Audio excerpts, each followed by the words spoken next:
Hello, welcome to the MMQB NFL podcast. Conor here, Albert Breer there, and before we get into a big week end of NFL football, everyone's kind of had their college football is broken moment, and meanwhile, like I'm sitting over here on the side, and Notre Dame makes it to the national championship in the first year of the playoffs with NIL, and I'm like, it's actually working out pretty good for me, so I'm not going to complain.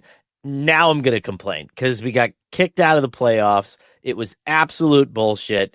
And then what I think was actually worse was our coach taking the ball and running home and saying that he's not going to play in a bowl game. And I disagree with that too. I think and a couple of schools now have piggybacked off of their decision and have decided not to play bowl games. Does anybody get to think of Pop-Tarts, Albert? Like no one cares about Pop-Tarts.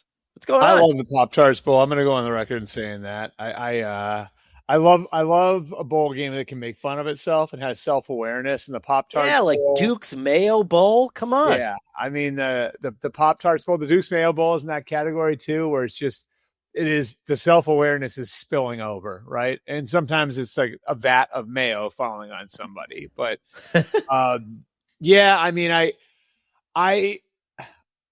Look, I think that for Notre Dame, here is like the crucial thing. Like you are walking away from a month of practice and development that all these other teams are going to get. And so that means not only do all of your players who are coming back for next year, because I would assume like Jeremiah Love and maybe a couple other guys opt out of the bowl game, right? Like for the draft. Even if you do accept a bowl invitation. So you're getting next year's team ready. Why wouldn't you want that? I mean, at the end of it, I can understand being pissed. I can understand like wanting to take it out on somebody. I can understand saying F everybody. Right. Once the dust settles, like to me, like that's the thing is, are you really want to walk away from that month of practices, that month of developing young guys? And that game where you're going to be able to get whatever it is, 5 new starters for next year, 7 new starters for next year, whatever that number is, get them in position to hit the ground running. Yeah. Get spring football and then keep that rolling into camp. And then, of course, the season. So I know this isn't a college football podcast, but I love Marcus Freeman. He's a Buckeye. I don't understand why in the end, when you take the emotion out of it, why you would walk away from that piece of it. Because that to me is more important than any of the other stuff. Yeah. I mean, I think about a lot of things, right? Like if you were Marcus Freeman, wouldn't the ultimate salty move would have been, because one of these bowl games are going to be on ESPN, and ESPN and SEC are playing footsie in the bed, and everybody knows that's how this happened. But if you're Marcus Freeman, you show up to... It wasn't an SEC team that got in, though.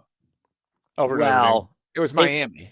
It was Miami, but it was a 3-loss Alabama team that got in. Yeah.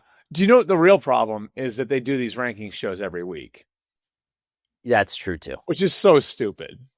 Because I actually I would like to protect the teams that are aggressively scheduling non-conference games. And I mean, in this case, Miami did aggressively schedule that game. So I think that game should count for something, Sure. The same way I have a little bit more sympathy for Texas because if you take the Ohio State game out of the equation, they're a 2-loss team. What separates them from Alabama? You know what I mean? Because Alabama didn't play that game. I think that you're penalizing. We got a lot of NFL to get to. Alabama played Florida State and lost to Florida State. So lost to Florida State, but you're penalizing BYU for getting its ass kicked in the conference title game, and then saying that Alabama getting its ass kicked in the conference title game is totally fine. But I don't know. I just keep thinking about, there's probably 40 kids on that roster for Notre Dame that have never gotten to play and will never get to play. And next week you're off to law school or Goldman Sachs or wherever the hell you go for Notre Dame. They didn't let me in, so I don't know what I don't know what you get to do after you graduate from there. But Yeah, I just feel like you go down there if you're Marcus Freeman, you accept your invitation to the Liberty Bowl against Army or whatever it is. You don't participate in any of the press. You don't participate in any of the interviews. You go out and you kick the living Christ out of your opponent, and then you tweet something salty when Alabama loses in the first round of or Miami Oklahoma. loses in the first round. You got the Sooners. Who's Miami play? Texas A&M. Oh, they'll lose that one too. And the winner of that plays Ohio State. Who lost to Indiana, by the way. And I was there. And yeah, I need to stop going. Like every game I go to is a super high leverage game, which like ups the chances of me having weekends like this. Where if I was just sitting on my couch, I would have, because it doesn't have like the same stakes it used to. And the conference title games are kind of stupid now anyway. You know what I mean? I mean, they're just another money grab, but I go like every game I go to is like a super high leverage game, which increases the chances of me having like a miserable end to my weekend. Being legitimately upset. Yeah. Yeah. Like me leaving the stadium and I just wanted to go to sleep after the game, like, so that wouldn't happen if I was like going to Columbus for like Rutgers weekend. You know what I mean? Now the upside is like Texas was great. You know what I mean? But maybe the better strategy is to go to a game against a good opponent where I know we're going to win. So it's not like 70-0 and the stadium's half full in the third quarter, but I also protect myself from a result I've gotten a few times in the last few years. If Indiana turns into a legit college football power, that would be hysterical, wouldn't it? Wouldn't it be like They're greatest good, thing ever? They're good. I mean, I don't know how many of their guys would start for Ohio State, but they play really good team ball. I think the week was a little bit of a mess for our guys. We had to recruit a 5-star. I'm not sure if you're familiar with Chris Henry Jr., but we almost lost him because we lost our offensive coordinator in the middle of the week, which if you can imagine that happening during an NFL playoff week, I think you got like a microcosm of why the NFL keeps putting in more rules. And that like Brian Hartline, who's done a phenomenal job, and this has nothing to do with him. He's going to be, I think he's going to be an NFL head coach someday if he wants to be, right? But he takes the USF job on Monday of last week, Tuesday of last week. Then National Signing Day is Wednesday. So our offensive coordinator, while we're getting ready for Indiana, now has to like sign a class to a school that he just got to in like over 48 hours. And because we lost him, we lost a 5-star recruit. Potentially we were going to lose a 5-star recruit who we had to recruit back, who we didn't get back in the fold until like Friday. So the college football calendar is such a mess. And I mean, I understand like the spot I'm talking from, which is like the most spoiled, like champagne problem. Yeah. The whole position. You know what I mean? Like I lost a conference championship game and it was the first loss in 17 games and all of that. But it was annoying. You know what I mean? Like, why does this have to happen now? Shut up. All right. Let's go to... I know we're the 1 seed instead of the 2 seed, which, I mean, I guess we get to avoid Oregon, but then we'll have to play Georgia. So, I don't know. You can talk me through all this after we get done with the show. I'm sure I'd be happy to. Jesus God. All right, let's get into this.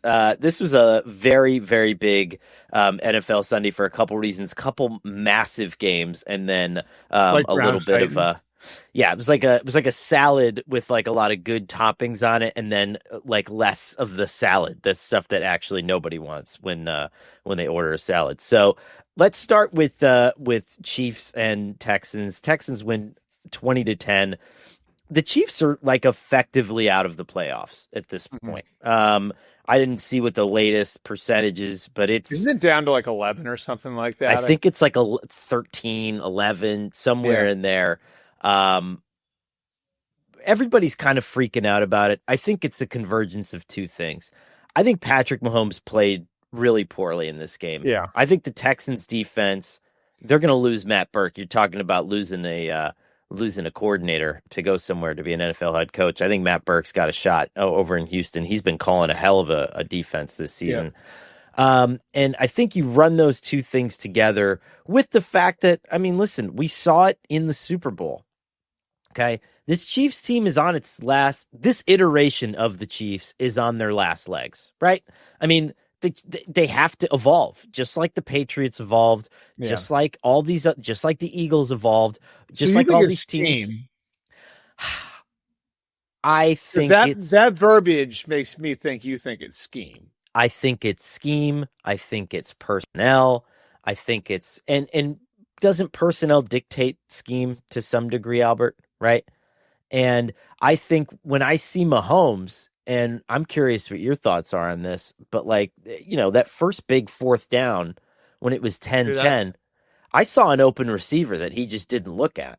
And I don't know I don't know what's going on with him right now. I think like if you want to know when Mahomes is in trouble, is look at his rushing attempts. He led the Chiefs in rushing yesterday. Yeah. That tells you everything you need to know. Yeah. Because he does not want to do that, especially in a regular season situation. He'll tell you himself, like, I use my legs when I need to. And so, like, he's actually, I think, over the years become pretty good about, like, knowing when's time and when to pull back on that and when to, throw the 4-yard check down and live to play another day, And I think you've seen this more and more this year. It isn't every week, but you've seen it more and more where he's relying on his legs to chew up yards. And he looks like a quarterback who's looking for answers. Their offensive line situation is at a critical mass. And I think too many people are going to ignore that. And you probably won't hear one person on the morning talk shows discuss it this morning, but it is the reality of the situation. When you lose that many offensive linemen, and they were without Trey Smith, Jawan Taylor, and Josh Simmons last night. And then what was it? I mean, I think on the first play, basically they lose Wanya Morris. So now at left tackle, the most important position on the line, they're down to, I mean, some guy like legitimately, I'll admit it, I'd never heard of the guy, right? Isn't it spelled Pole, but it's pronounced Pole or something like that, right? Right. Mm-hmm. I mean, like, I like, and I'm not making fun of the guy, but it's like, I remember thinking last year in the Super Bowl, like, Tooney didn't look great, but this isn't to pick on one guy, but you kind of felt like when Caliendo got in the game, they were in trouble. Mm-hmm. You know what I mean? Like, and I just think that the offensive line has been patched together because of injury this year, because they struck out on some guys last year. Like the Jawan Taylor thing, it kind of followed them around. They spend on Jalen Moore. I think that stabilizes some things, but Josh Simmons, whether it's injury or the off-field stuff, like a lot of the questions you had on him coming out of Ohio State, as impressive as he was coming into the season to win a starting job as fast as he did, a lot of that stuff came to roost. Even like a dice roll on a guy like Arashi Rice, they were without him for 6 games this year. Right. You know what I mean? So you see a lot of dice rolls, a lot of patching the roster together. And I think on balance, Brett Veach has obviously done a phenomenal job. Of course. But I think you look at like this is what happens when you've got your quarterback on a big contract and you miss a couple times, then you have to patch a few things together, and then those things don't work out. That's what it feels like to me. And I don't know what the next step out of this is, but last night it looked to me like Mahomes didn't have answers and it really has sort of looked that way for most of the year, but everything just looks so hard for them on offense. And I think the defense is mostly fine, Like, I think the defense, I don't know, Conor, was the defense demonstrably worse than it's been the last 5 years? I don't think so. I just have to, I was looking at some Chiefs fan comments. This is Chiefs Hive on Twitter. I'll say it. This is where we're at. I hate this fan. I don't hate this fan base. Here we go. This is going to be something like Mahomes sucks, right? No, I don't hate this fan base, but I am I said this before. I am very, very excited for Chiefs fans to watch this team turn back into a pumpkin, and you're all just going to be whatever celebrity bank robbers or whatever Chiefs fans are without a good football team. This reminds me of anything that starts with I'll say it is it's time to buckle up. Yeah, I'll preface that by just saying this too. I remember being in the Patriots locker room Charles Barkley was there. And this was like, I don't know, 2015 to 2014, somewhere around there. And he had a lot to drink, you could tell. And he's just walking around the locker room, and all of a sudden a gaggle of reporters comes around, and we start interviewing Charles Barkley about the New England Patriots. And he just looks around and he goes, I'm going to tell you guys one thing. Y'all are going to suck ass when Tom Brady and Bill Belichick leave. So I preface that by saying this. At Chiefs Hive on Twitter, I'll say it. Fire Andy Reid. And if the next head coach doesn't make the playoffs with Patrick Mahomes, fire him too. If you don't make the playoffs with the best QB in NFL history, you've got to go. That is just phenomenal. You know just what? Though, phenomenal. I will say, in fairness to them, I would say, like, this is something I witnessed. This is something I witnessed here for 20 years, right? Like, so, like, living here, and I was in college when Tom Brady became the starter. So, like, I feel like I've got pretty good perspective on this. There is like a little bit of I'd say with the fan base, there's this like psychological tension almost that comes with having a quarterback like that, where it's like, we need to take advantage of every year that we have the guy. And it feels like, like there's just like almost like this, like we can't let like any single opportunity to win a championship slip away, And I think that's probably what they're feeling right now is like, oh no, is this like run of, I mean, again, like it's a historic run, like 5 Super Bowls in 6 years. Do you know the closest the Patriots came to that was 5 and 8? Yeah. Like, so like, this is like the sort of like sustained success over that period of time that's never been done before. And so like, there is that part of it where I do have I want some grace on them because I think I know what they're feeling, but fire Andy Reid is a little ridiculous. And like, I don't know. I mean, like, this is like the type of thing where I think if you are Andy and Brett and that group, here's where you do your heart examination. If this doesn't turn around in the next month, this is where like your self-scout's going to be a little different this year than it's been in the past. And you need to drill down on the way you're doing certain things. And you need to drill down more than anything on like, did we get too comfortable in certain ways? And like, maybe it does mean like, is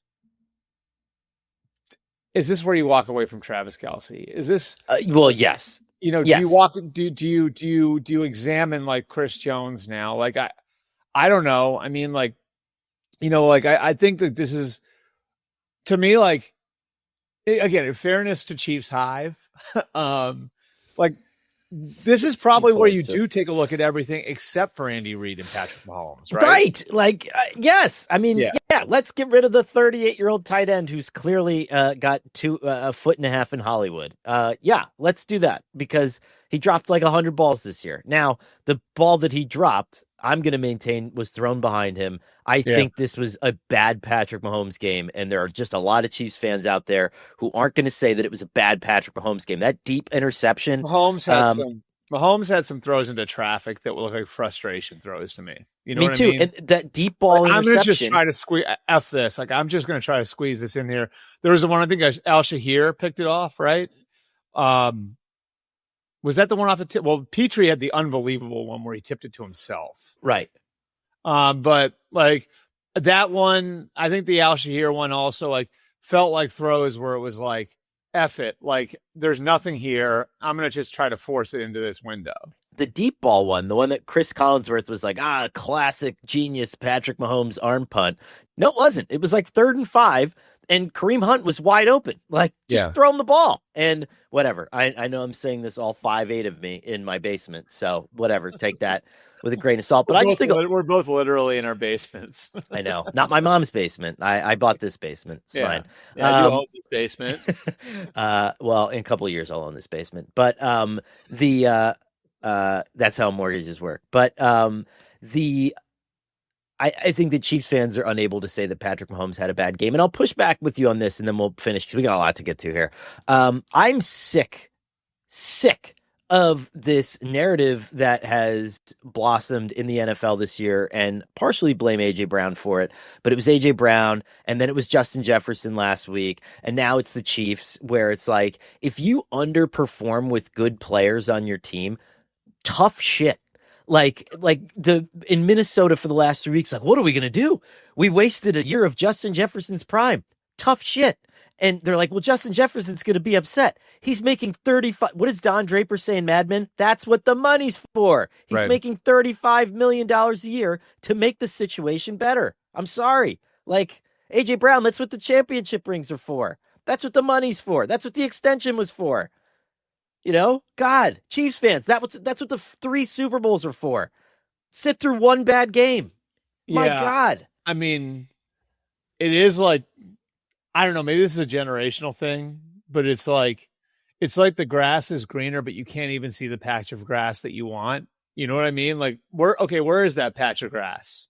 Right? Like, where is this greener grass that you're bitching about, you want to try to get to, you know? It's so ridiculous, and it ties into all the other stuff, how I feel about the NFL this year, where it's like, oh, we won 21-10, but like our best receiver only had 4 catches. Yeah, because he was probably blocking to help the running game. It's like now you sound like you're talking about Ohio State fans. This is just unbelievable. I'm just salty we're not in the playoffs. All right, let's get to it, because, like we said, big weekend, lot going on. One thing. Do you think, before we leave the Sunday night game alone, do you think Houston can get to the Super Bowl? No. Why not? I don't think that offense is good enough. I really don't. No, I don't. I think you're starting to see signs that, I don't know. I think you're starting to see signs that it's coming around. I think they can win the divisional round like they did last year, and that wouldn't surprise me. I think, but again, the AFC playoffs are going to be so bad. Who can't they beat? Well, yeah, that's true. Like, the best quarterback in the AFC playoff field right now is probably Aaron Rodgers. Isn't that insane? What about Drake May? Drake May. That's true. Yeah. So, I mean, but I think, do I think Houston could beat New England? Yes. Do I think Houston could beat absolutely Buffalo? I think Houston would beat New England. Heads up. I think, like, Houston, like, that's the thing is, like, I look at Houston and I'm like, you don't need CJ Stroud to be, like, off the charts. And I mean, for my money, I know his numbers weren't great last night, but he's starting to look like things are starting to come back together for him. And they've relied on a lot of rookies on that side of the ball, like between Ursery and Marks and Higgins, and like the offensive coordinator is a rookie, right? Like, if you want to look at it that way. Yeah. I don't know. I mean, like, with as good as that defense is, they don't need to be great on offense. I don't know. I mean, can they go into Orchard Park and win in January? I don't know. Sure. Maybe not. Maybe not. I think so. Yeah. But I mean, like, that defense is so freaking good. You know what I mean? Like, I would like a Houston Seattle Super Bowl. Can you imagine the NFL getting one of those? I would like it.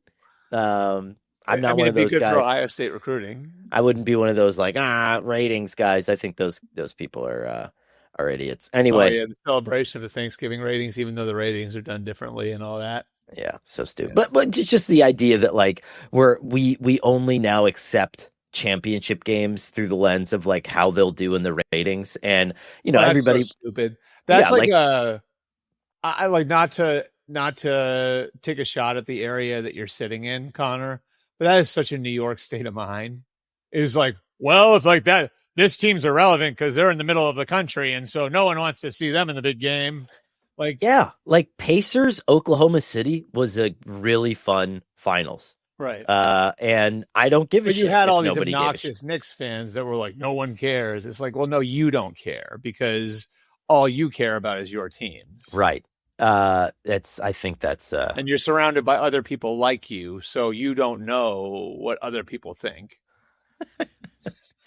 Oh man, we're settling lots of scores here. I think Yeah, I think this was just a kind of a cathartic Monday morning. Packers 28 podcast. Packers 28, Bears 21 at Lambeau. I loved every minute of this game. Yep. I thought that the Bears played an almost perfect second half, but it was not enough to make up for the totality, I think, of a bad first half, a really, really good Jordan Love game, an excellent Jeff Man, he Hafley looks game. good, doesn't he? Yeah, Well, and Jordan Love started to make big throws in every game. Made big throws in the Thanksgiving game. Made big throws in this one. Like and it, like the amazing thing is they've had a couple catastrophic injuries in Tucker Kraft and Devontae Wyatt, right? Like so, like one on each side of the ball that I think were a pretty big deal. And the Wyatt injury to me is exacerbated by the fact that you traded Kenny Clark, right. But they've been able to develop. I mean, like I had LaFleur on the phone last night, probably about like 10 o'clock. And I was just saying to him, like how, I mean, I'll say it here. Like, I didn't really know who Egenbare, I think is how you pronounce his name, the defensive end. Kingsley Enigbare, yeah. Enigbare, right. Like Matt referred to him as JJ. I guess that's his nickname, right? It's easier to say. But he makes one of the biggest plays of the game. It was huge. You know what I mean? Like he makes a huge play at the very end of the game on that 3rd and 1. To stacks up Kyle Menengai and puts them in 4th down, and then you have Keyshawn Nixon, who a couple of years ago was sort of just a kick returner, making a big play in the secondary. And I was just saying to Matt like how they've done such a good job developing guys at like almost like the second level of their roster. Yeah. Where they've got the great players at the top, right? So you've got like your Micah Parsons, your Jordan Loves, your Josh Jacobs, I think Xavier McKinney might be in that category. I like Edgerrin Cooper, I think is like a very underrated player who's a freak athlete, right? Like, so you've got those guys at the top of your roster.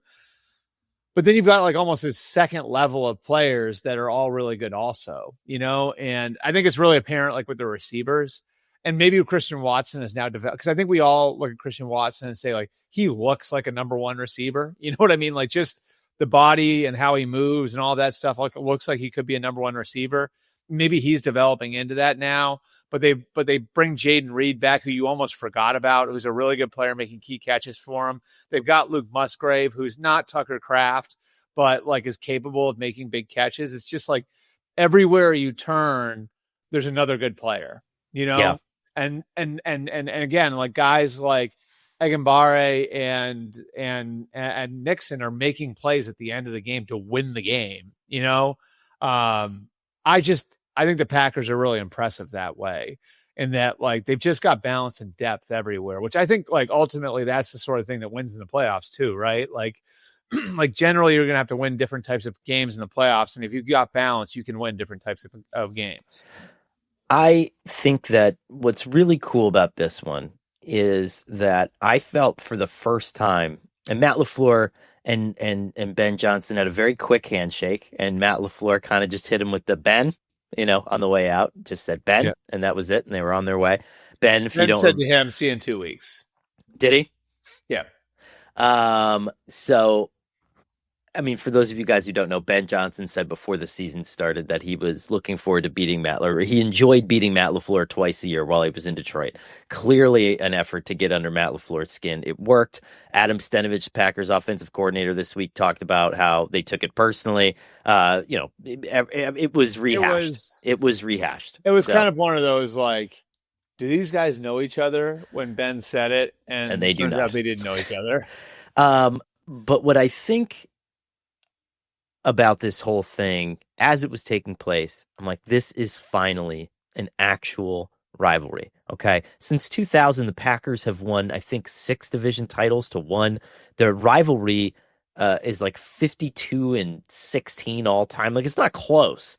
But the Bears pushed the Packers to the very outer limits there. I think they should have scored that touchdown at the end of the game. It was the right play call. Caleb Williams threw it late. And then I bet he had a good 2-point conversion call too. And I bet he was going to go for it at Lambeau. But did anybody ask him about that after the game? No, the end of the game press conference was a little muted, although I will say this too, and I know I'm sounding very pro Ben Johnson today for some reason, but I gave him a lot of credit because we've seen him be combative with the media. Not overly so, but like when he's sick of a question, he's ready to go, like all of us, I guess. But I thought he was really good post game, and I don't remember him being asked if he was going to go for two or not, but just really thoughtful. I thought he gave a lot of good answers, and I think it's one where both of these coaches can probably see, like, all right, I don't think either of these teams are going anywhere. Like this is going to be a rivalry, and that's good. Like it was just great too. Like the setting, like it is. Sure. I mean, like.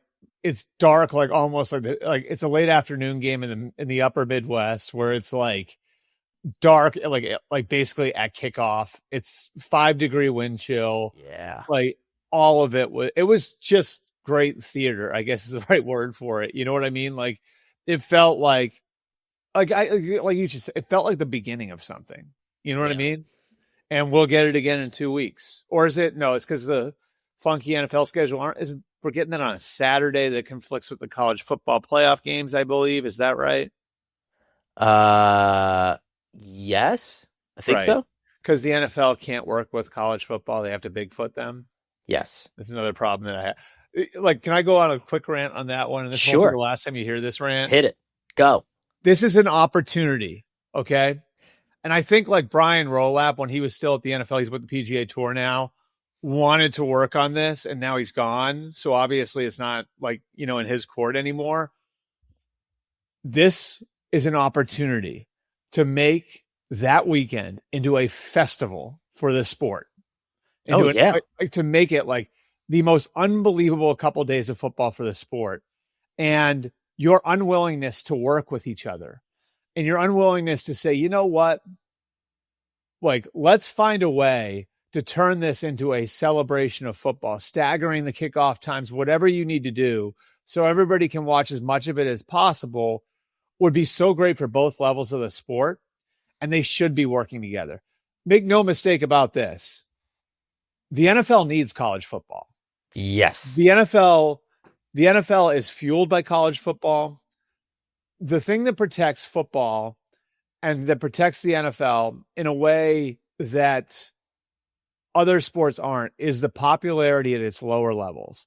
College football might be the second most popular sport in this country behind only pro football. And high school football is more popular than all the other high school sports put together. Right.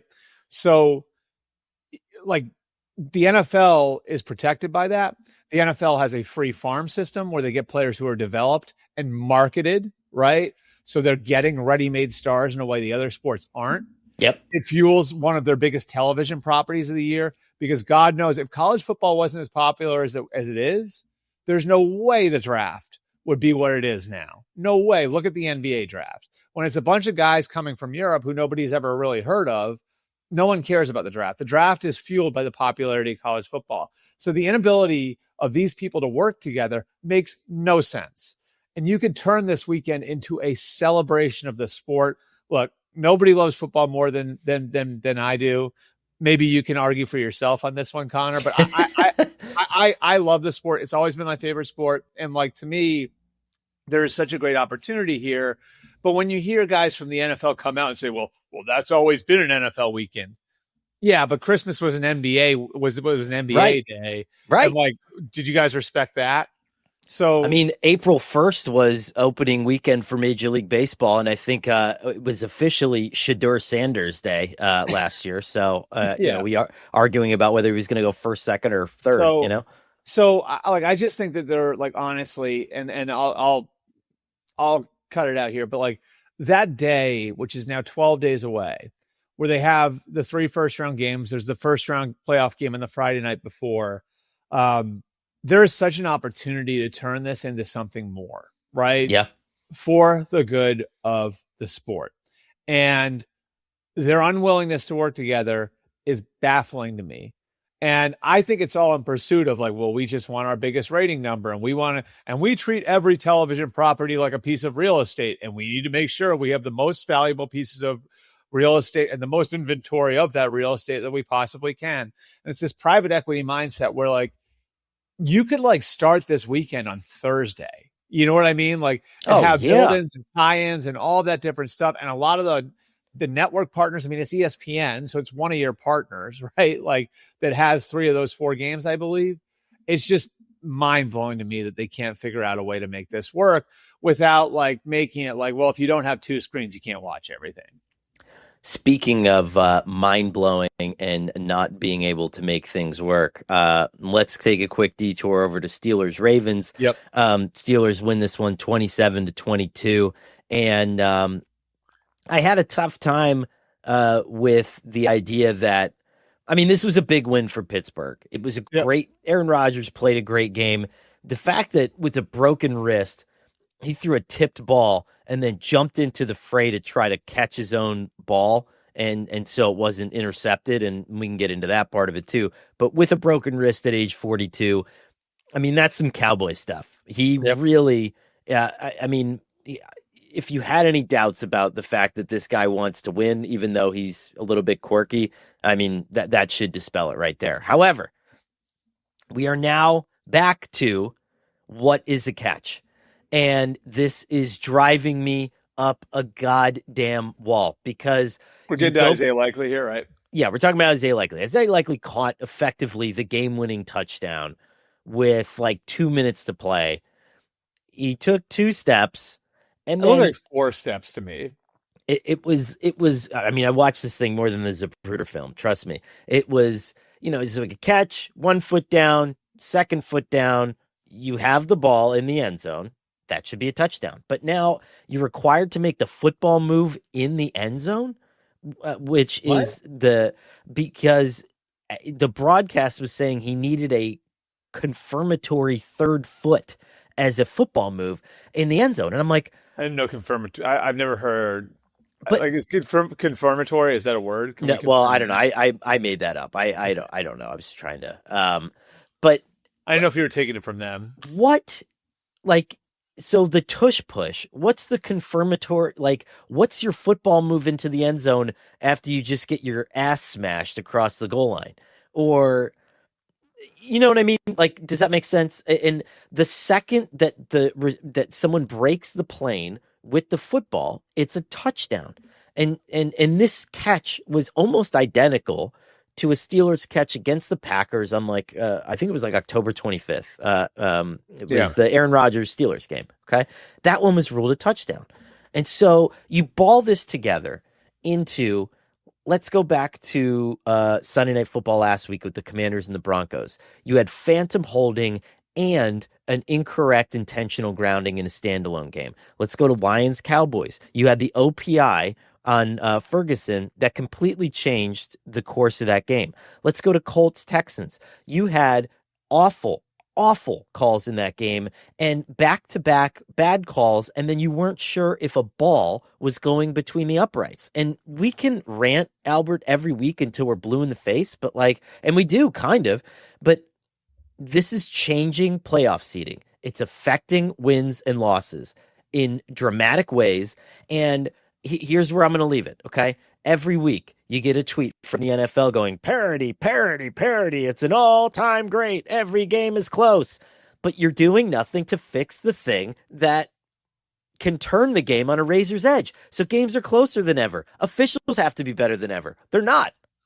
Yeah. They're worse. Like it's just awful. Well, and we have a better view of them than we ever had before. And like, I do think like there's an element of, and again, like I don't need to go through my whole thing from last week, but like I do think it's time to tear the whole thing down to the studs and to start over. And like it's at the point now where it's gotten so tangled up with all the different technology and all the rules changes and all the points of emphasis that at this point, like I just feel like it does legitimately feel like it feels like they are in their own heads, you know what? And the officials are sitting there worried about like not just getting the call right, but what does New York think? And what is the general public thinking? What is this going to look like on Monday? And it's like all of these things other than just getting the call right. And you have, again, like I the moment for me was, I think it was last night during the Texans Chiefs game where replay assist jumped in and changed the call and then changed it back. Which one was that? I don't remember that one. There was a call where they said like replay assist has called in and whatever corrected this, and then like, oh wait a minute, replay assist called back. It's like, all right, like what is this, like a hotline? Like, it's just like I like there has to be a more efficient way to do it. And I say this like I think it's important, and I've been an evangelist for the Sky Judge, but I think that's the first step to all of this. That person has to be in the stadium. It can't be from freaking New York anymore. No. It just doesn't work. The level of trust the public has on it is low. It feels to me like a money saving thing, like in not putting like that apparatus in every stadium. I think back to, it's funny. It's like when Matt Patricia became the offensive coordinator in New England, right? I remember with Patricia and Judge and what those guys would tell you about what they did, and obviously it didn't work, but they would tell you about what they were doing there was when Tom Brady was the quarterback of the Patriots, the offense got so tangled up because they kept adding and adding and adding and never subtracting everything that it was hard to translate what the offense was to a normal college kid who was coming out, right? Which is why they always needed veteran receivers because, well, this doesn't work for a 22-year-old who's coming out of a spread offense. It's just like he's not going to be able to grasp it. So we need to have 27-year-old receivers here, which is great when you have Brady as your quarterback. But when you don't, now all of a sudden it's like, all right, well, how do we make this work? And so they went through the effort to untangle the offense. And it was to make it more user-friendly so the people who actually had to take what they were being taught and apply it would have an easier time doing that. I feel like with the referees, it's the same thing. It's like you've kept tangling up and tangling it up and tangling it up and tangling it up.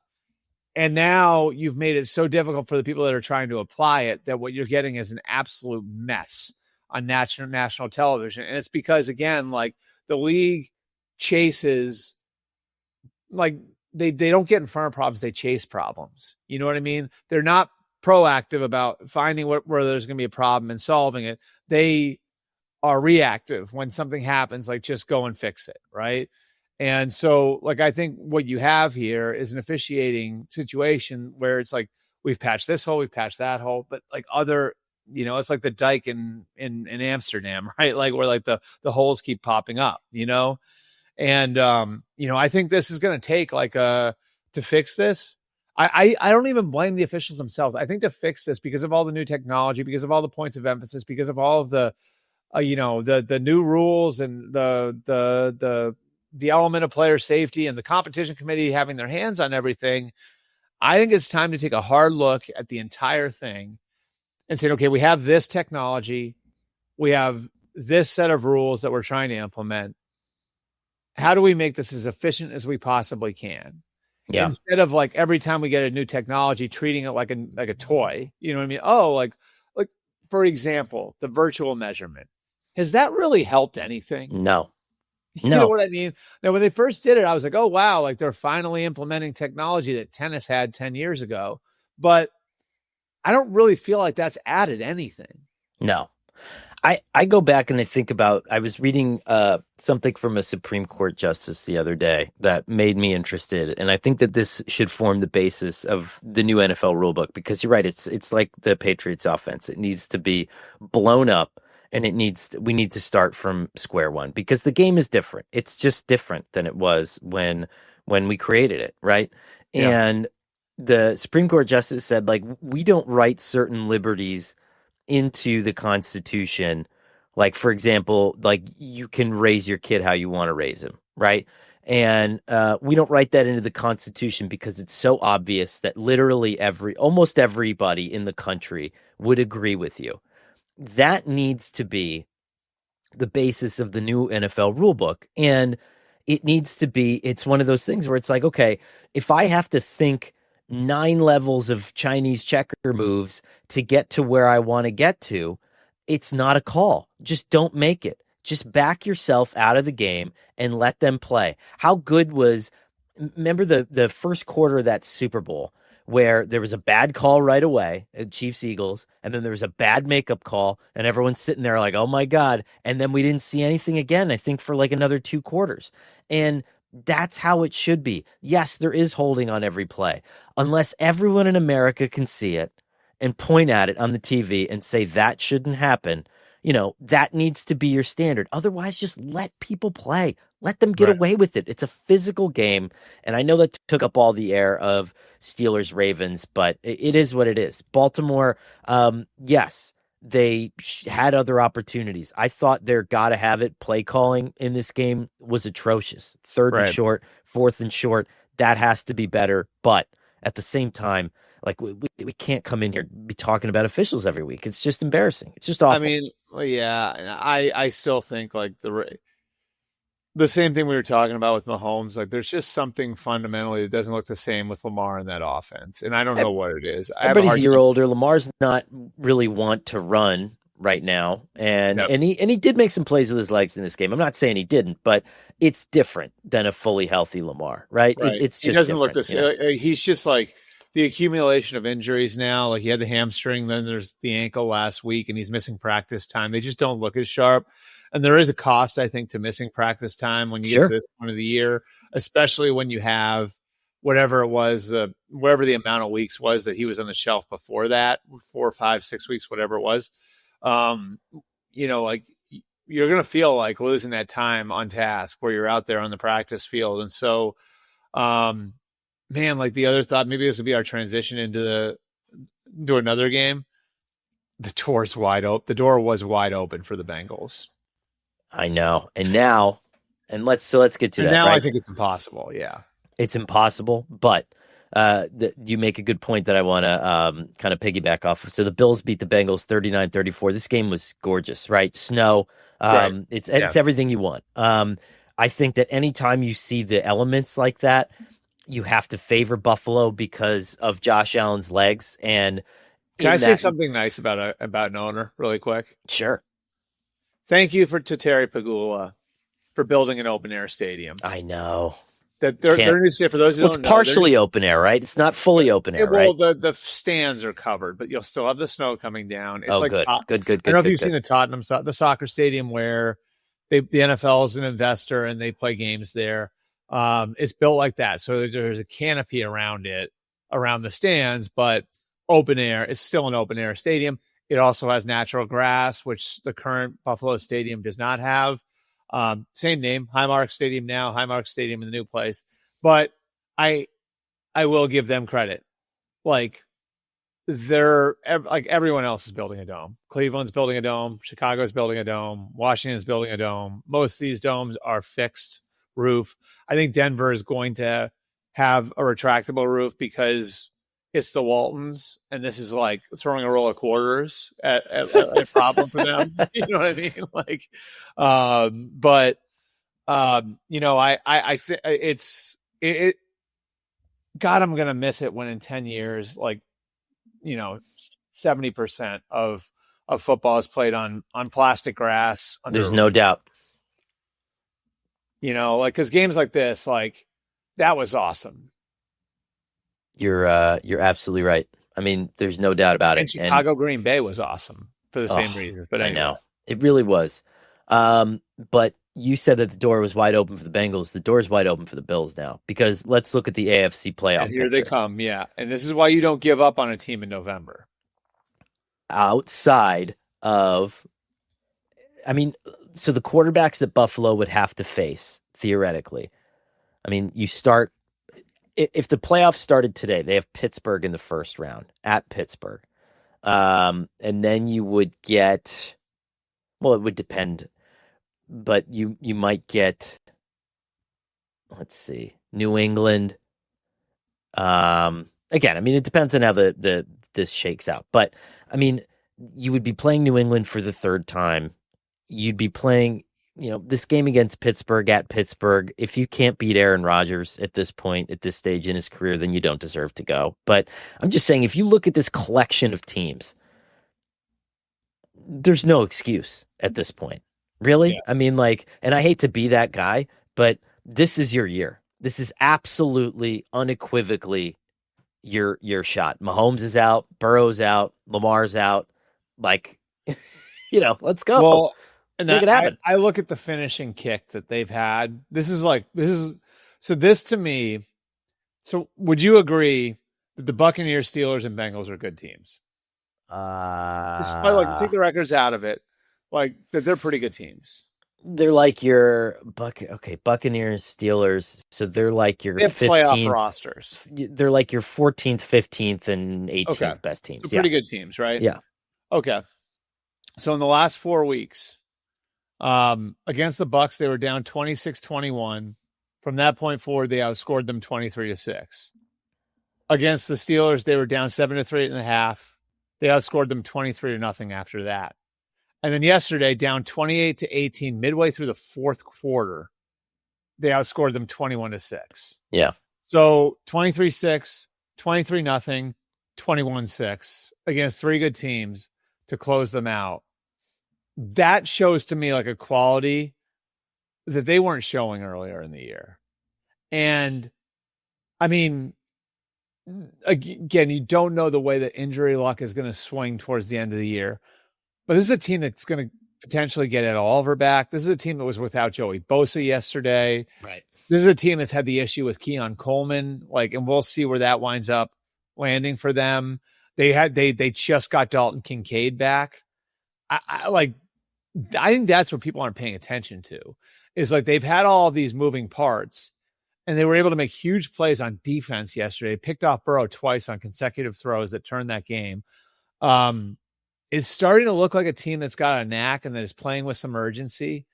And, I don't know. I mean, they may wind up, it's going to be tough for them to catch the Patriots in the East, because even if they beat them next week, I think the Patriots would still have the tiebreaker if they wound up, if the Patriots lost again. But really, I mean, Buffalo should get to 13 wins if they can win in New England next week, because they've got the Eagles on the 28th, which I think they can win that game at home. And then other than that, the Browns and the Jets. I mean, the only issue for me with them is they're going to have to go on the road now if they don't win the division. And it looks like we'll see, right? We'll see what New England has in the tank from here on out. But man, I mean, the Burrow thing, I'm not going to go out there and kill him because he played on balance. He played really well. He made some phenomenal throws in that game. And okay, if you got a guy tipping the ball at the line of scrimmage and then picking it off, it's like, is that really on the quarterback? That was weird luck. I think that was the Benford one, right? Where Benford comes in and just got his hands up at the right time. It was one of those where it almost stuck to his hands, and then that goes back for a touchdown. And Epinesa, I don't know. I don't look at these as fundamental problems. Joe had some bad luck in that game for sure. Yeah, and then he goes out and that throw that he made to Chase Brown was just and it was a great catch by Chase Brown. I think that's something that not enough people talk about is the fact that we go all in on quarterbacks in these cold weather games, but it's a lot on your receivers because it's a lot of check down passes in cold weather and getting yards after the catch and getting banged up. But in a game like that's where I feel like T. Higgins is such a weapon for the Bengals in the snow just because of his size. You know what I mean? Where it's all right, we're gonna have you run a bunch of 6-yard curls. You know what I mean? And it's tough to keep up with a guy of that size when you're doing that over and over and over again, in that sort of environment where they're stopping and going, and the defensive backs are going to be slipping all over the place, and the ball is slippery too, right? So the ball might slip out of your hands a little bit when the guy's got the catch radius of Shaq. You know what I mean? You're probably going to be okay. Yeah. I mean. And maybe Zach Taylor has some thoughts again. I mean, but Cincinnati was up in this game, and they had a chance to take control of that game before the Benford pick six. Would you would you stick to the ground game? Would you try to milk the clock a little bit more? Would you try to tire out Buffalo? I don't know. I don't know the answer to that.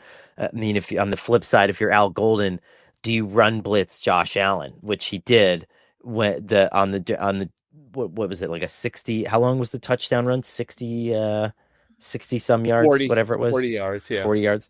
I mean, so I don't know. I think that there's always going to be those questions that you have back. But I will say this: I'm not going to get caught in that trap of picking the Bengals to go to the Super Bowl again next year. I didn't do it this year, but I think I had them winning 10 games. They're in Steelers 8 and 9, 9 and 8 category for me now. I just can't trust this team. I wonder what they're going to do this offseason. This is going to be a really, really interesting offseason for Cincinnati. Yeah, like I think just rebuilding the defense. I do think like Al Golden, this game notwithstanding, had been better the couple weeks. I mean, the defense has been improving. Yeah, like the defense had improved over the weeks coming into this one. This was probably a step back, but Buffalo, I think I feel really good about my Super Bowl pick, which I was Bills Rams before the year. I believe I stuck with it midseason. Damn. And like I think I might be good. I don't know the last time I got one of those right, but I think I might be good on this one. Damn, that's good. Yeah. Bills Rams is good. I had Bills Eagles. Bills Rams would be a great Super Bowl. Bills Rams would be a phenomenal Super Bowl. Yeah. And I think the Rams would win. Anyway, let's get going here. I think the two best teams in the league might be in the NFC West. I agree with you. All right, so let's buzz through the rest of these. Oh, the one last big one here, and then we'll kind of get into our fast minute here. Just the fact that the Jaguars beat the Colts 36-19. They moved to 9-4. The Colts are down to 8-5, and Daniel Jones is lost for the season. This is heartbreaking for Daniel Jones. I feel so bad. This is just one of those things that sucks. He started to revive his career in Indianapolis. He was on a 1-year deal. What do you do with him now? Do you tag him? The tag's going to be around, I looked it up last night. The tag projects, all the sites that do this. I think it was maybe Spot Track I was looking at, but I think the tag projects to 46. He's not going to be back until with an Achilles. Is he even going to be back in time for the start of the regular season? Cousins was so when did Cousins get hurt? But Cousins didn't look anything like it. Took Cousins and Rodgers. That's the thing is Cousins was what? I think Cousins got hurt in November. Yeah. And Cousins was back. Now, yeah, and Cousins isn't as reliant on his athleticism as Jones is. Yeah. That's my concern. This is a tricky one for the Colts. Well, the other thing is then do you let him go to free agency and roll the dice that way, thinking there probably won't be a market but then do you poison the relationship that way? I don't know. Because is this one of those go see what you can get and come back to situations where you risk losing him? It this becomes really complicated for the Colts, I think, in March. Yeah, the veteran quarterback market, because I think it was Rap Sheet before the game said that the Vikings are going to bring in veteran competition for JJ McCarthy. So you have veteran quarterback needed there. You have veteran quarterback needed in Indianapolis. You have veteran quarterback needed in, maybe Atlanta, because we don't know how soon Michael Penix is going to get healthy. All of a sudden, Mac Jones just made himself $40 million, didn't he? I don't know if didn't he sign a 2-year deal? 2-year deal. That was, I think that was one of the sneaky smartest things any team did. Yeah, was the Niners signed him? I think it was a 2-year, $6 million deal, and that was freaking brilliant. So now not only is he under contract for next year, but whoever gets him is getting him for pennies on the dollar. I'll look up what the number is for next year. Hold on. I got the cap sheets, I think, here, but to me, that was, God, do the Niners look smart to do that, because now, again, the value that you get if you're the Niners and giving it to, he's under contract next year. The cash value of his contract for next year is $4.6 million. So, for a team like a Minnesota or an Arizona or you know what I mean? Where Jacoby Brissett's going to make $30 million next year too. Yeah, so like you get Mac at that number, and that gives you leverage if you want to negotiate something longer term. Such a tradable contract too. I mean, if I were Kyle Shanahan, I wouldn't get rid of it. But But this is like this is why smart teams, you know, this is how smart teams win. It's stuff like that. You know what I mean? Like it's like you're seeing a second and third move ahead of time. So yeah, Mac Jones is going to have some value. Um, unbelievable. did yesterday change anything on the Jaguars for you? No. I love Riley Leonard as a Notre Dame fan, but that's not a and he actually I will say this. He had some really good moments in that game. Yep. He had like a really cool touchdown pass that was brought back, I think, due to OPI, but it was one where he like changed all the protections. He switched all the calls around. He's an interesting guy. Like, I'm I gonna have like fun watching him. him. I'm gonna have fun watching him. I like him. I mean, I remember. So I don't know if you remember the first drive of the national championship game last It was year. like an 18 play. Yeah. Yeah, but they almost used him like Tebow. You know what I mean? Yes. Like on that drive. If you remember, and I remember watching that drive, I was in the stadium for that. Like, and I remember watching that drive and being like, all right, like that worked for that worked now, but like they can't play the whole game that way, you know? And I sort of like wonder because I think when he was at Duke, he was sort of used that way too. And I think that's where some of the comparisons, there's the obvious comparison to Daniel Jones Right. with because they both went to Duke. But like there was that like kind of tall, smart, athletic, like maybe not the most gifted passer in the world, but has the intangibles and is tough and can run and is a good enough athlete to run. I I think there's something there. I just don't know, like based on the passer he was in college, I just don't know if you're going to be able to bring it out in him as a rookie and bring it out in him fast enough to maintain a spot in the AFC playoff picture. But the AFC playoff picture is such a mess now. I guess you can't rule anything out. Yeah. We'll see. Who do they have? Like, but that's the other thing is like who they have. So, oh, yeah, I did this last. Yeah, it might be over for them. At Seattle, San Francisco, Jacksonville, at Houston.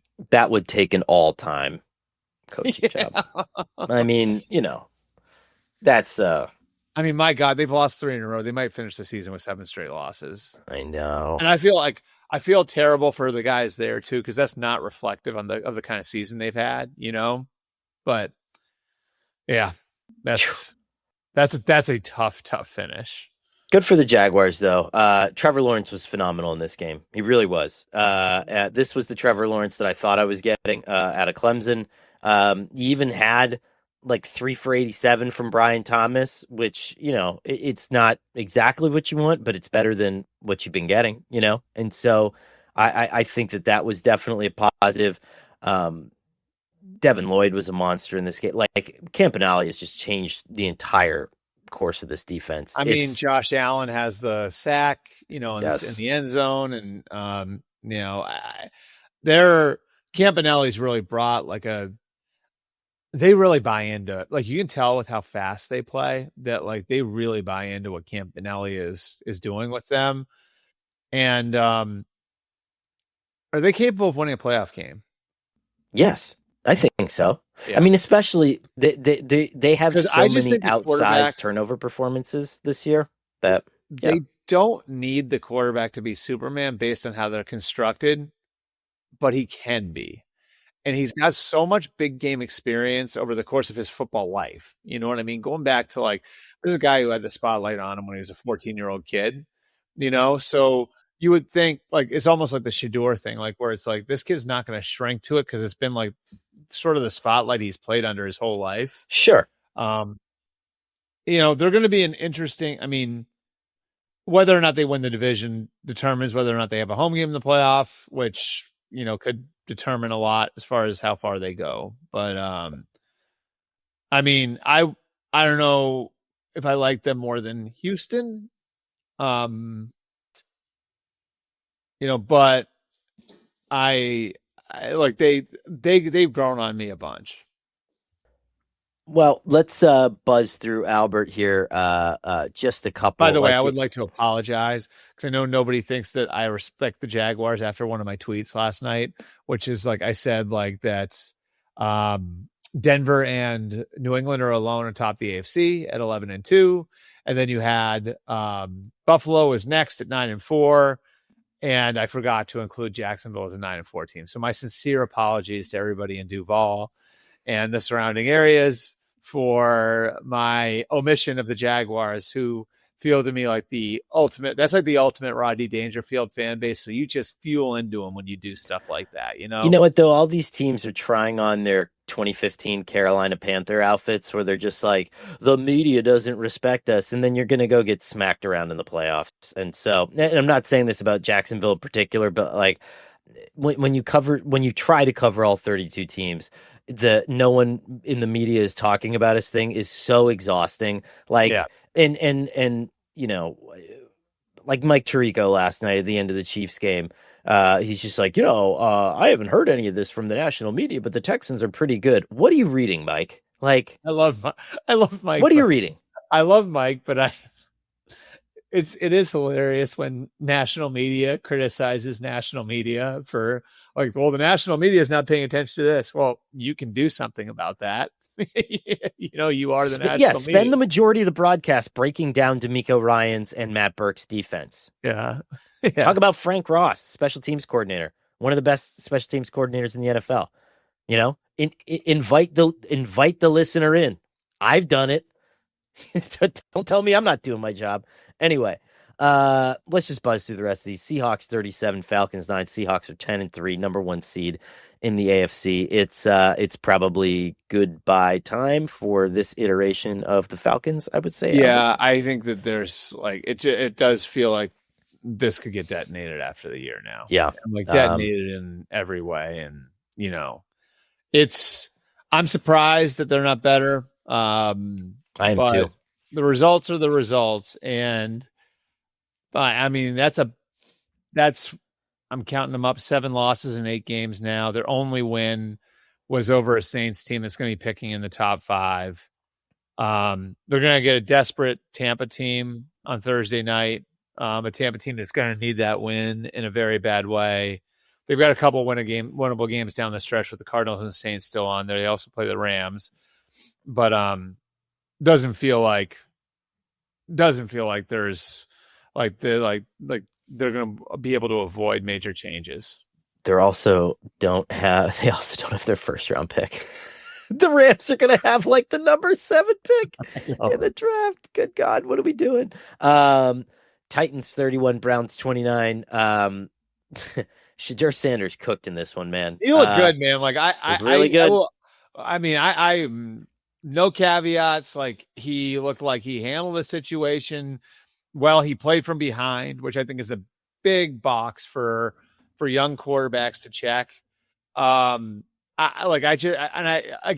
that whole thing about like how comfortable he looks in the biggest moments, and that certainly was there. I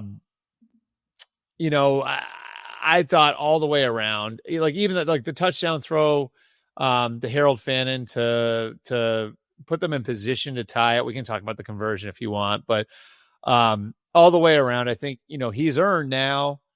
All right, like we're going to let you play for the next month. Like this has gone beyond to me. I think before it was like you have to keep earning your opportunities. I think now you give him the leeway where even if he has a bad month, you stick with him and you give him the next month, and like you see where it is at the end of the month. And I'll give him credit too, because for all the crap that goes on around him, some of it's self-created, but he's backing it up with his play now, so you think you have to give him credit for that. Got a good old fashioned, and the Titans won too, which we should give Mike McCoy credit. That is the first game won by an interim coach this year. Hey, good job, Mike McCoy. They were fired up in this one. I love that they all did the Shedeur Sanders watch celebration after a turnover, and a little bit of heat between Jeffrey Simmons and the Browns quarterback. Very quickly, because I don't want to spend too much time on this one, but I mean, there's been a lot of outrage now about taking Shedeur off the field for the 2-point conversion. If Judkins had just flipped the ball, that was open. Right. I mean, it was a touchdown or a 2-point conversion. It was good. But Do you think that there's an element of Stefanski that's just like, I know I will get a good job and I don't want to deal with this? Like, do you think that, like, maybe it's like, hey, it's time for a gap year? You know what I mean? We got Deshaun Watson coming back. Like, I just don't want to deal with any of this right now. It's possible. I Fire think me. he would get hired right away. Like, I think the Giants might hire him. You know what I mean? Like, I think there'd be opportunity for him right away. I think he's still really well thought of in NFL circles.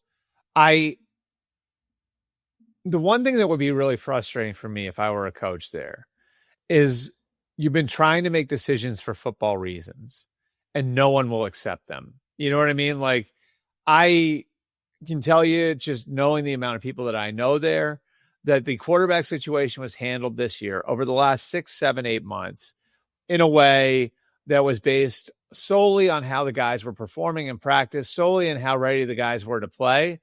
And like, I would go back to like the beginning there with Dylan Gabriel. Dylan Gabriel played 6 college seasons, started at 3 different schools, played in 3 different major conferences, like all of that. You know what I mean? Like, so I like it makes him look bad now because Shedeur played really well. You know what I mean? Like, in this particular game, we'll see what it looks like next week. But if you're Kevin and you are making all of these decisions for football reasons, and you've made a lot of other decisions over the years for football reasons, and they're constantly second guessed this way and everything turns into a circus, would you be sick of it?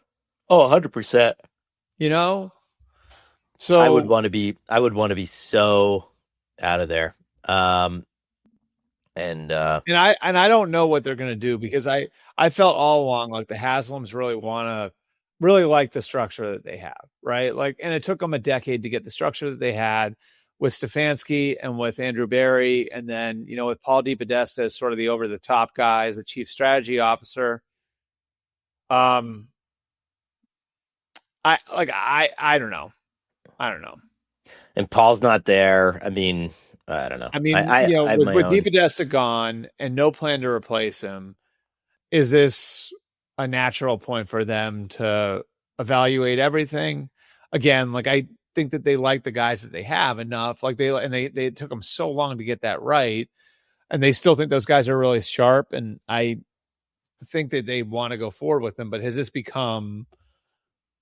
just become kind of like, you know what, like, this really hasn't worked for either of us the last couple of years, so maybe it's just time. Right. All right. Let's wrap it up here, Albert. We got the Vikings 31, Commanders nothing. What a nightmare of a year for Washington. Yeah, just a flat out nightmare, and a nice get off the bucket game for JJ McCarthy. 16 to 23, 163 yards and 3 touchdowns. This isn't perfect, but we'll see how he rolls into next week. Dolphins 34, Jets 10. The Dolphins move up to 6 and 7. Playoff chances now at about 13% for Miami, which I think Mike McDaniel, good for him. Wait, do they have a better chance? They have better chances than the Chiefs then?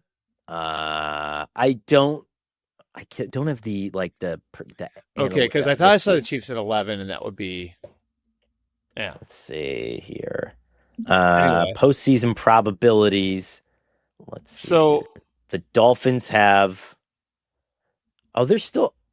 What is Joe Shad was saying that they were like an 11% chance. Oh, you know what? I think they needed Houston to lose last night.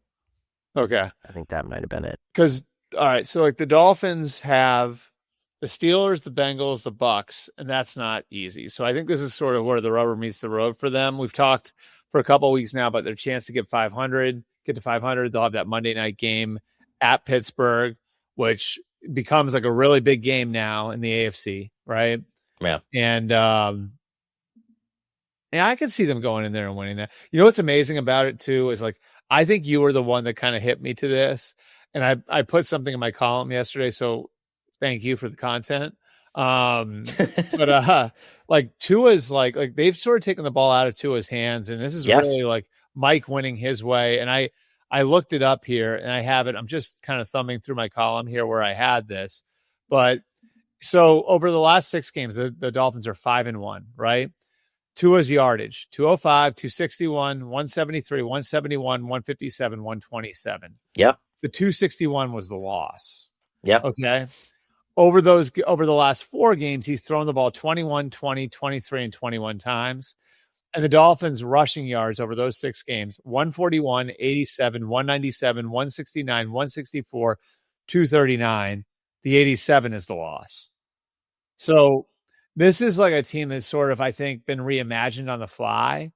They're 4-0 since, walking. And I do think, like, look, Chris Breer is a really good guy who engendered a lot of loyalty in that building and, like, has made a great impact on a lot of people that have been through there. But I do think, like, the move on the general manager coming out on Halloween when they fired the GM, I think that created a natural sense of urgency in that building. Like, oh crap, like, all of our jobs are on the line now, and they haven't lost since. Yeah. We'll see what happens there. 2 more quickly. The Rams 45, Cardinals 17. I don't think we have to go over anything here outside of the fact that the Rams are a freaking wagon.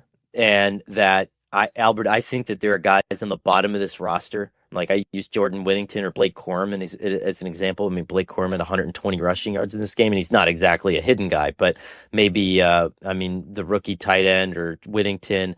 I think that there are guys way down at the bottom of that depth chart that would be 1 and 1A players on other rosters, and I think that they have another gear that they're just gonna crush everybody with in the playoffs. They rushed for 249 yesterday. Yeah. That's just they rushed for 249. They threw for 281. Stafford's quarterback rating was 131.2. Like, this game was over early. I think that some of the Cardinals numbers are inflated, right? Like, by some empty calories at the end of the game, I believe, right? But there was a point where the like, all of the relevant stats, yardage, first downs, all of that different stuff was so out of whack. I think they had run, and I'm going to look it up here because this to me was one of the most impressive stats.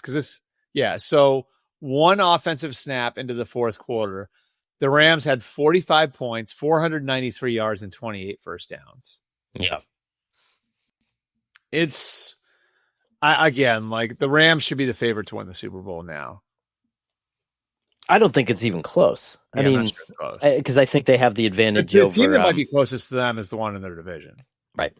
Which they play a week from Thursday, I believe, right? Hello. Yeah. That'll be fun. Broncos 24, Raiders 17. I mean...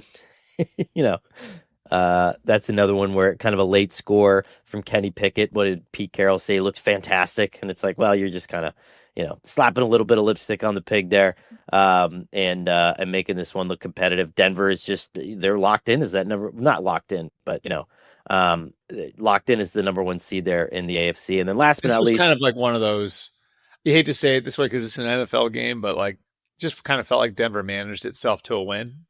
And they have been.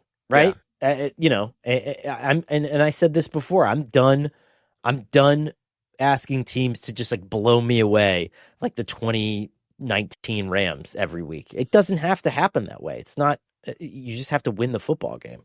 Green Bay at Denver this coming Sunday. Yes. And the last one here, just an awful loss by the Buccaneers. Saints 24, Bucks 20. Tyler Shuck got on his rushing game in this one, and with 55 yards, 2 rushing touchdowns, he looked pretty good. And but the Bucks they haven't been the same since the bye, and this is the absolute worst time to fall apart. Could the Carolina Panthers win this division? My God, oh my God! They've had injury issues the whole year, and it feels like that's finally caught up to them. Like, Tristan Wirfs being out, it's a massive one, like, so you don't have your best offensive lineman. Mike Evans, we'll see, on him. I don't think Chris Godwin's been the same. They've just been, like, kind of making it work all. And this felt like kind of like the whole thing coming undone a little bit. And again, like, that game on Thursday night's a big one for them. Like, so if they can find a way to beat the Falcons, they have the Panthers twice in the last 3 weeks, which is going to be for the division. That's what we like to see. We like to see just, we're like entertainment we're just globbing it all in like sponges. Give me all the best games all the time, every single week. And thank you guys for coming and breaking it down with us. We just start every week with a little bit of college football talk, and then we get a little bit lost. It's good though. I'm done talking about college football for the season. I'm not. Just like Notre Dame, I'm packing it up, and I'll see you guys at spring ball. I don't have a game till New Year's Eve, so. Always good to hear from Albert, who's just in his gilded years. I can't wait till Ohio State sucks. It'll happen at some point. And until then, enjoy that. Enjoy Monday Night Football and enjoy the week. We will see you Wednesday/Thursday to preview another week.